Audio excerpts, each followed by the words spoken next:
Pasok na sa maraming paaralan sa Lunes, pero may ilang paaralan pa rin kulang sa silid-aralan. Nakatutok si Danoting Kung.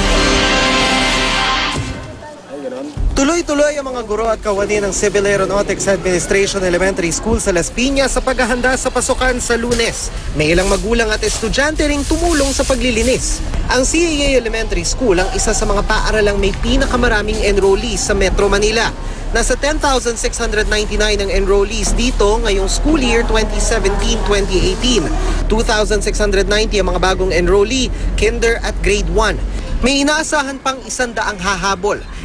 Isa rito ang anak ni Divina Galpo. Wala pa po sir, hindi ko pa po nakikita. Umuwi po kami probinsya kaya hindi namin siya Nagbakasyon po kami doon. Wala raw problema ayon sa paaralan kundi pa na-enroll ang mga anak lalo na yung mga dating estudyante. Para naman sa mga transferee, kailangan dalhin ang photocopy ng birth certificate at original card. Pero may problema sa classroom ang CAA. Ide-demolish kasi ang gusaling ito para gawing 4-story building na mas marami ang classroom kaya magkakaroon muna ng shifting ng klase.